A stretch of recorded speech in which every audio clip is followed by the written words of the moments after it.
got arrested for DUI. I made a very horrible mistake, and I am working on myself. What's up, guys? Welcome back to my channel. So I'm here today to talk about The Real Housewives of Orange County, Season 18, Episode 11, Singled Out. So be sure to like, comment, subscribe, and let's jump right on into it. First and foremost, I gained a lot of respect for Jenn in this episode. And as I mentioned in the last recap, I really like Jenn. A lot of people seem to like Jenn, but she straight up admitted that, she failed her kids in some ways. And she's, by not, bringing the hammer down on them with, chores, responsibilities, consequences. And now with her firstborn, her 17-year-old, she's like, oh, crap. I'm about to send him off into the world. I feel like he's not ready. She mentioned that he, reminds her so much of herself because she was, kind of careless. And she, really didn't have someone really pushing her to, be better. And because of that, she's in the situation she is now. She's like, I've never had to hustle or grind or take care of myself. So she's opening up so much, and I feel like that is really commendable. It's hard enough for people to admit that they, made mistakes in general, especially when it comes to their children, and she's doing it on camera for the world to see. And again, people have a soft spot for Jenn, it seems, and I appreciate the realness about this, because it would be so easy to judge, because Jenn has enough storyline with her and Ryan. She really doesn't have to dive into this, but she is, and it's I think it speaks to how she's just super straightforward about it, and I appreciate that in a housewife. And we've seen similar dynamics back in the day on New Jersey with Jacqueline Larita, her daughter Ashley, but Ashley was kind of a side character on New Jersey almost. She pulled Danielle's hair and shit. She had confessionals, so I don't know, but yeah, just a similar I'm struggling, you know what I mean, with my child because I didn't, steer them the right way, basically. At least that's how it is with Jenn right now, because she's straight up saying, I didn't bring the hammer down on him. She's not, putting it all on him or, oh, he's just a teenager doing his thing. No, she's taking accountability for her role in it and how she, contributed to it, and I think that's, commendable. I just have to say that. And aside from Jenn, the other major player is Miss Emily, because she went on a full-on rampage against Heather and Alexis. Now with Heather, I understand, her frustrations about the situation, but her gripe with Alexis seems so out of the blue. Because mind you, Emily is, friends with Alexis, and she's brought her onto the show before, in little sit-down scenes and whatever. She, had lunch with her a couple seasons back, I believe.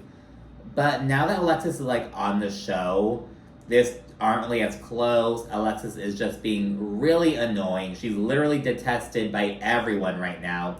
And it sucks because people were kind of oh, we should bring Jesus Jugs back. We could bring Alexis back. She was one of the names that would, in Orange County, it's always oh, bring Vicky back. Of course, mentioned bringing Tamara back. They mentioned Gretchen and Alexis. These are all people who are interested in coming back. No one mentions Lydia or Lynn, the cuff lady. No one mentions them, but they mention Alexis, Gretchen, with the interest in bringing them back. My vote is to bring Lizzie back. We need Lizzie, especially if we're keeping Tamara on the show. I want to bring Lizzie back. She's the only bitch who's been able to almost help lead a Tamara takedown. And speaking of Tamara, she was so nasty in this episode. They were playing Truth or Dare at one point. Katie, the new girl, she was dared to show her butthole, and Tamara was oh, show me your butthole. And I think a couple episodes ago, she put her finger up Emily's butthole, or so they said, this whole thing, and it's oh my god. Tamara also took a piss on the concrete. I thought she actually took a piss into the pool, when I saw it on the preview. I was did this bitch just squat over the pool and pee into the water? But it was apparently on the concrete. They just watered it down. It was so gross. Tamara is just so fucking nasty. But back to Emily. She had an issue with Heather over the whole fashion show thing. She acknowledged how she felt kind of excluded, singled out, made to feel the big girl still, yada yada yada. And she acknowledged that she knows that Heather did this maliciously, but she feels like Heather didn't like acknowledge Emily's feelings. You know what I mean? And I kind of see that. Again, as we saw with Katie, like Heather likes to take control of situations and shut shit down, and Emily was just not in the mood for that. And Emily also noted that she took issue with how she and Alexis were in the same dress, because she was in a size 12 dress while Alexis was in a size 2. And apparently this comment led Alexis to be like, oh, why are you bringing me into it? Why am I in it? When in reality, she's like complimenting Alexis almost. Like, oh, you know, you have me wearing the same dress as this like super hot lady, you know, like I feel like I'm all in a bigger size thing. Like, you know, it wasn't like trashing Alexis at all, but Alexis took it that way. So she was kind of like defending Heather, and Emily was just over it. And before this, she was already over Alexis anyway. She just felt like she was loony and like just being annoying. Again, no one's really feeling Alexis right now. The ladies are kind of pretending to like tolerate her. Like Gina was kind of being supportive of Alexis when she was venting earlier. Like Tamara is also pretending to enjoy Alexis right now, but we already know that's gonna be some fake bullshit. It's not gonna last. So yeah, it's kind of the overall picture of the situation.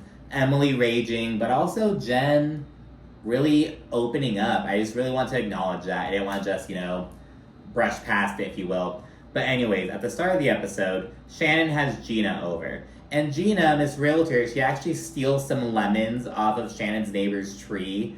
And, you know, the tree is, like, right there off of the sidewalk. And I wonder how, like, you know, if you have, like, those fruit trees like that, and it's, like, right by the sidewalk, like, can you get mad at people? Like, I feel like it's almost like you're almost asking them to. I don't know. Because it was right there. If it was, like, further back by the fucking, like, fence or something, it'd be different. But it was, like, right up by the sidewalk. So, you know, I don't know, but she did steal those lemons. You know, it is what it is. Shannon shows Gina around her new home. Because remember, she downsized.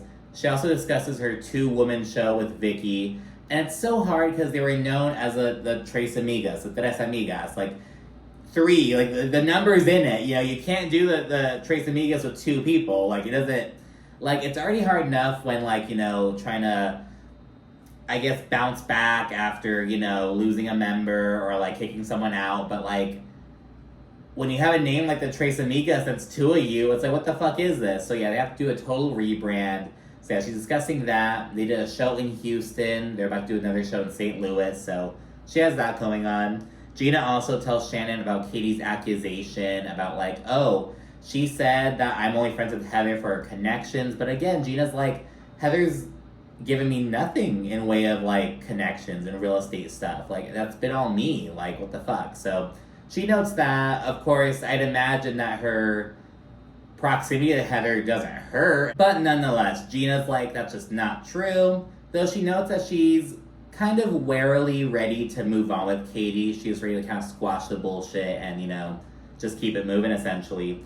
And regarding the whole video situation, Shannon says that John's attorney basically confirmed that John still wants the videos for blackmail. Basically, like, we need, you know, an insurance policy in case Shannon goes off the rails, like, which just sucks, because, yeah, I'm assuming they're going to try to work a clause in, like, you know, these videos cannot be shared, they have to be deleted, but he's like, no, we're gonna still hold on to them. And it's like, so you want Shannon to pay you all this fucking money for you to still have this video? Like, dude, that's just ridiculous. And, like, the truth of the matter is, even if he agreed to, like, delete the video, I'm sure that he'd, like, take a copy of it. So, like, that's how that shit works, you know what I mean? Like, oh, who's gonna find out? But it's just ridiculous. Like, he's just admitting that, yeah, for blackmail purposes. And later on, Emily's like, you know, this sounds kind of extortion-y, and under the California Penal Code, extortion is illegal. She, like, reads off the section or whatever. So much of law shit is just knowing where certain things are, and just, like, it's just so crazy. It's just like being a cataloger. Like, oh, according to this, you know, this is okay. Or, like, oh, in this scenario, this is not, like, so much of it is just that, and just arguing why it is that. It's just so crazy. Anyways, Emily, Katie, and Jenn then go meet up for brunch, and Jenn volunteers to pay for it because she's like, I feel like you guys like pay for me, like I can handle it. And Emily reacts in the confessional. I think it's a nice gesture. I mean, I know she can't pay her rent. We then get the first of many parenting discussions, and Emily mentions that, again, she didn't grow up with much. She's from Ohio, had a single mother, just her and her sister, not a lot of supervision. She didn't really have a whole lot.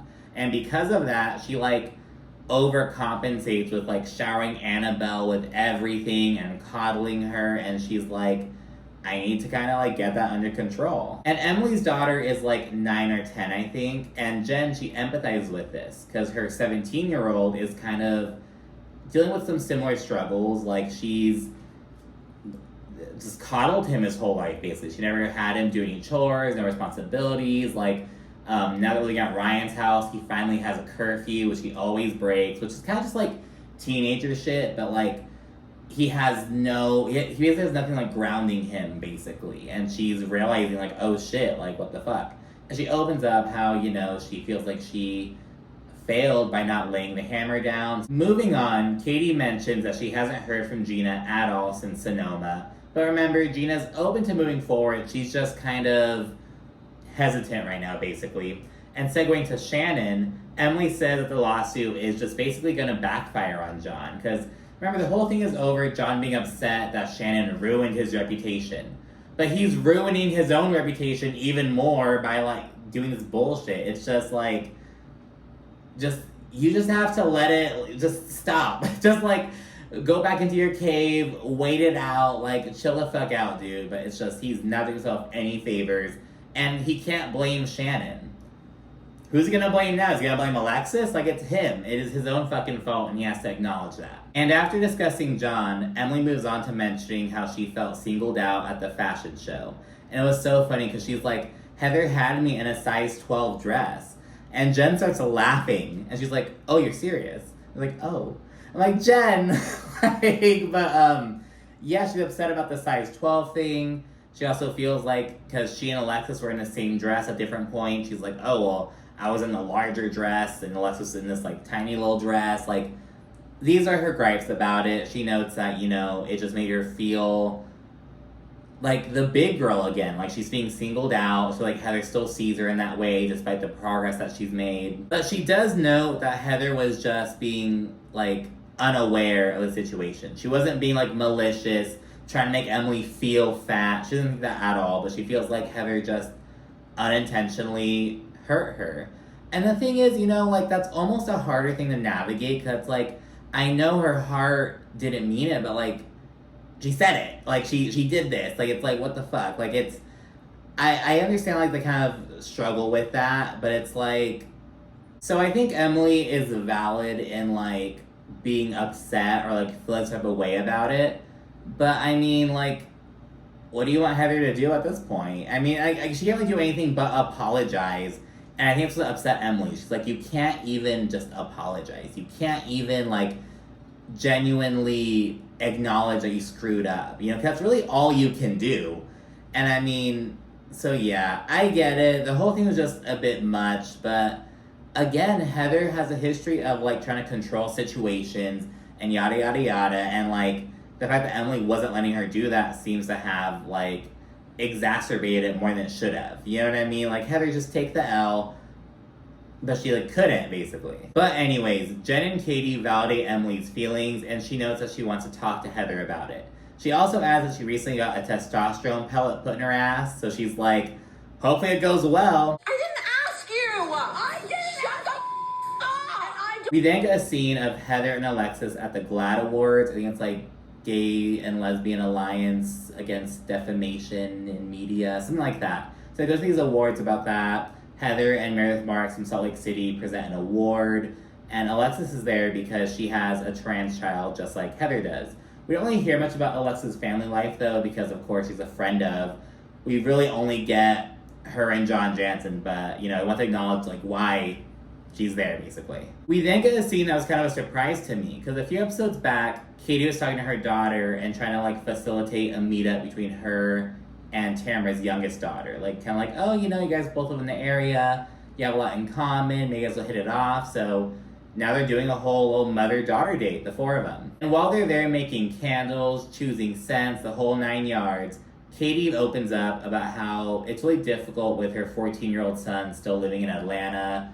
She sees him 4 times a year, but every time he gets on that plane, it's just super hard. So she opens up about that, and then their daughters discuss how their parents' respective divorces really impacted their views on marriage. More so Tamara's daughter. She's like, I don't want to get married, I don't want to have kids. If you want to have kids, you should want them 100%. Like, they just really talk about how seeing those failed relationships really impacted them and left these lasting impacts. So again, we get some more parenting stuff, some like situations that we don't really get to see, especially with Tamara. You know what I mean? We get to see this like different side to her. Of course, she's still being like same old Tamara. And he gave me COVID.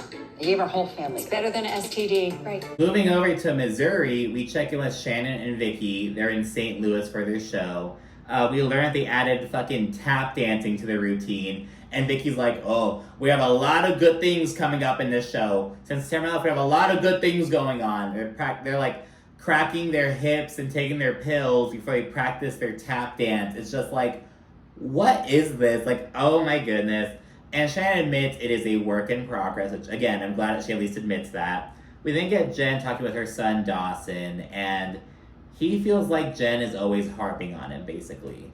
And Jenn, she didn't say anything like that isn't reasonable, you know what I mean? She's like, hey, you know, you'll say you'll be home for dinner at 8 and then you don't come home until like midnight. Like, what the heck is that? Or like when they were on vacation in the recent girls trip in Sonoma, I believe, he missed curfew and he was like banging on the door at like 1 a.m. to get in. It was a school night, it was a whole thing. So it's things like that. It's like things that any reasonable parent or guardian would like be concerned about, you know? But he feels like Jenn is just always harping on him. They only talk about, oh, what's going on with Dawson. There's like never any other subject going on. And she's like, what's because it's important. Like, you're 17. This is a very important time. And she notes, do you want me to just let you flunk out of school? Like, you want me to just let you not wake up in the mornings? Like, no, I'm still your mother. I'm still gonna like be on your ass. And again, nothing unreasonable. Like, she is just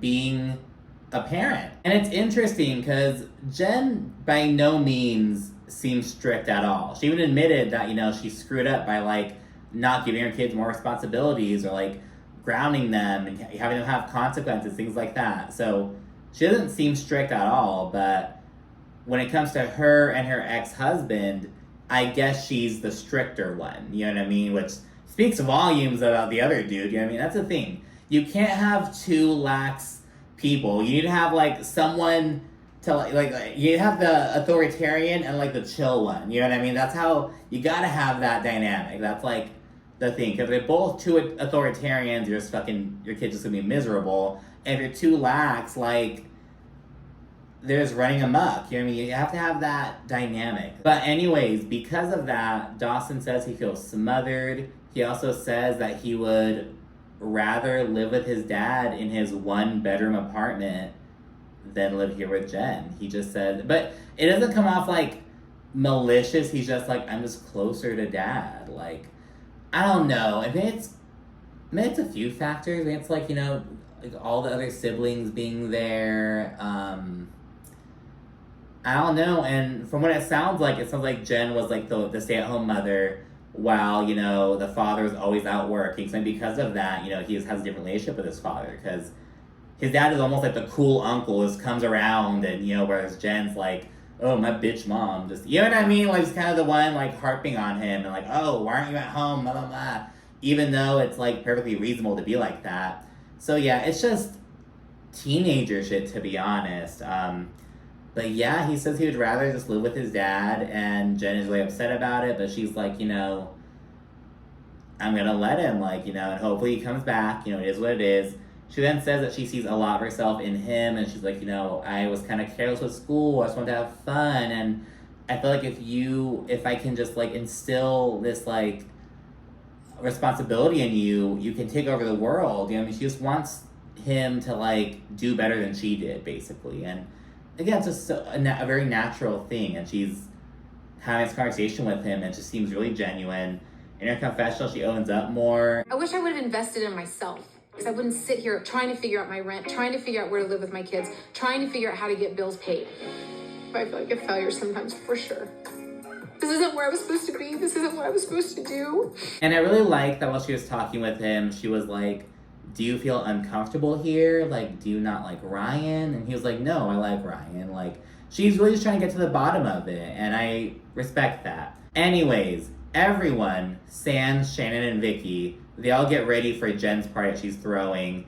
And we see this clip of Shannon and Vicky at their St. Louis show. And at one point, Shannon acknowledges her DUI. She's like, hey guys, I just want to acknowledge that, I recently made a really huge mistake. I got a DUI. And someone in the audience fucking clapped. One person clapped. I'm like, who the fuck?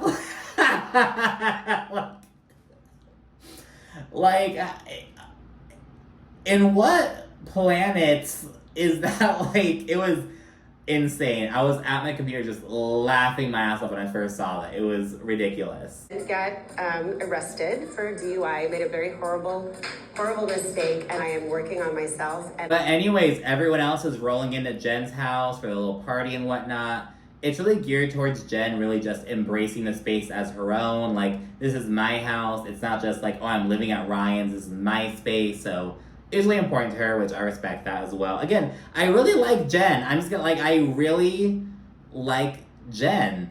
She's a fucking ditz, but I like her. I like how she moves. I like how she handles shit. And it looks like in the next episode, we're gonna see her and Tamara get into it. Basically over some bullshit between their men. Like, I guess there's some bullshit between Eddie and Ryan, and then the girls get into it. I don't know. Anyways, though, when Alexis rolls in, she is visibly exasperated, and it turns out it's over the legal battle. It is starting to really get to her. She's just like, oh my goodness.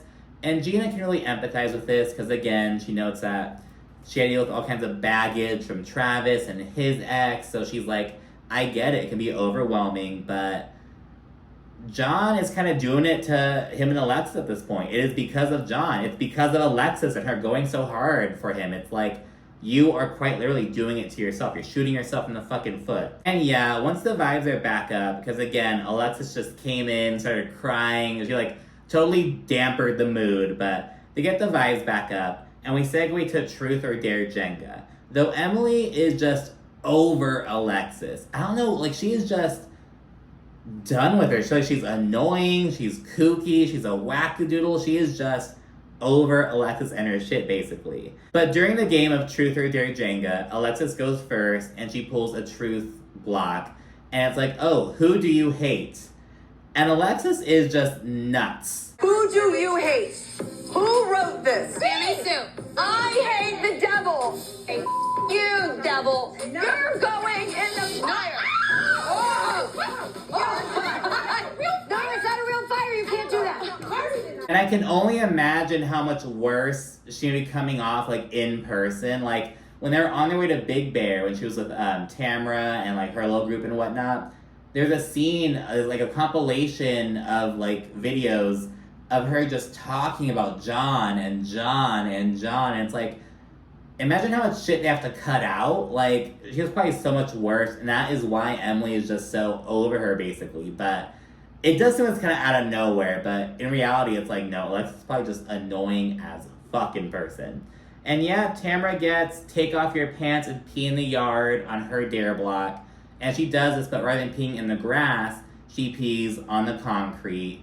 So trashy. And of course, Katie shows Tamara her butthole. And she also shows Emily her butthole too.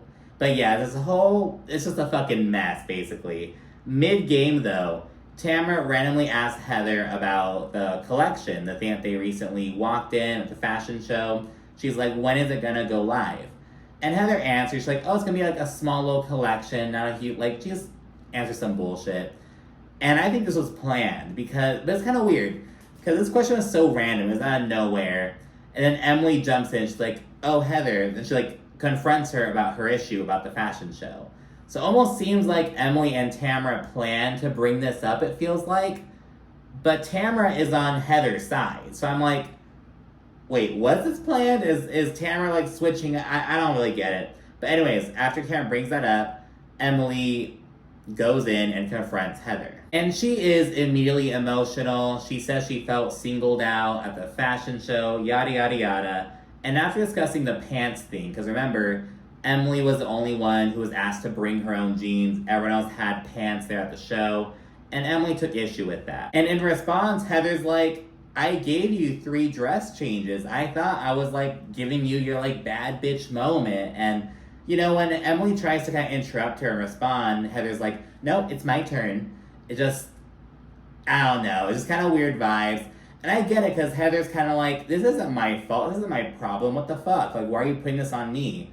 But Emily feels unheard. It's just this whole combination. But things are pretty okay at this point until Emily mentions her gripe with the dress.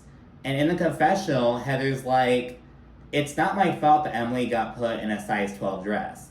I got the measurements, I passed them along to the designer, and she selected the garments that would correspond to those measurements.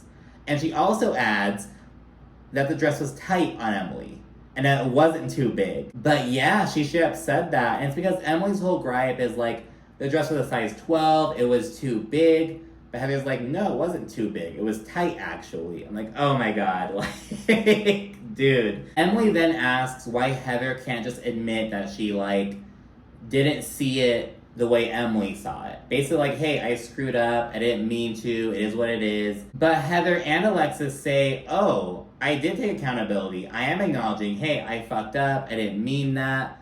But Emily feels like Heather isn't meaning it, she's being rude. And she also questions why Alexis is even chiming in. So apparently, Alexis thinks that she's involved because Emily was like, oh, I was in a size 12 dress and Alexis was in a size 2. We were in the same dress. Basically saying, you know, like, I felt like I was in the fat girl dress while Alexis looked phenomenal in her size 2 dress. Like, it would have been different if Emily had her own size 12 dress that like no one else had. You know what I mean? Like that would have been different. And in a way, she's almost like complimenting Alexis. She's like, oh, you know, you look so great in your dress that I felt ugly in my dress that I was next to you. That's basically what she's saying. But yeah, Heather then accuses Emily of coming after her after she already apologized. Though Emily says otherwise. She's like, you didn't apologize to me. You didn't say anything. You're just being rude. You're not listening to me. All this stuff. And Alexis, again, she has Heather's back. She keeps chirping up, though Emily shuts her down. Katie observes that Heather gets defensive when she's shown in an unflattering light. But yeah, at that point, they all kind of get up and whatnot. And Emily approaches Heather and asks to chat one-on-one. But Heather isn't having it. She's like, you just addressed me in front of the whole group. If you want to talk one-on-one, you should have done that already. And Emily's like, what are you doing? Like, you don't want to talk to me? You don't want to just settle this? And Heather is like pointing her finger at Emily, all this stuff. And Emily's like, don't point at me. This whole thing. And it's like, oh my goodness.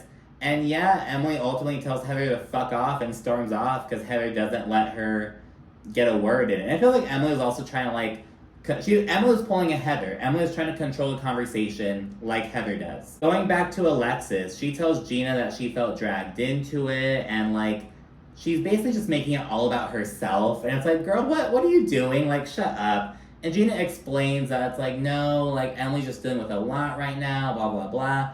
But Alexis is just not having it. As for Tamara, she is Team Heather. And they have a little vent session with Alexis as Gina chats with Emily. And once they're all back inside, Emily, she trades some words with Heather a little bit because Heather's like giving her this stank-ass face. And Emily's like, you don't have to look at me like that. They just trade some words. And then Alexis chirps up again, and Emily loses her shit. But then when I started to say what I wanted to say, you were pissed. Emily, you kept going. I didn't ask you. I did. Shut the up. And I don't give a This is nice. I don't give a what you say. Let's go. You think you can You're be not louder? involved in this. You think you can You're be a louder? friend. Shut the up. This is Oh, Friday night. And it's fucking hilarious because Alexis completely misinterpreted Emily calling her a friend because she's like, yeah, Emily, I am a friend, and I'm a loyal friend. And it's like, that's not what she meant. Like, but yeah, that's it for this episode. Let me know what you think about in the comment section. Be sure to like and subscribe. And of course, stay tuned for more. Thank you for watching. Bye.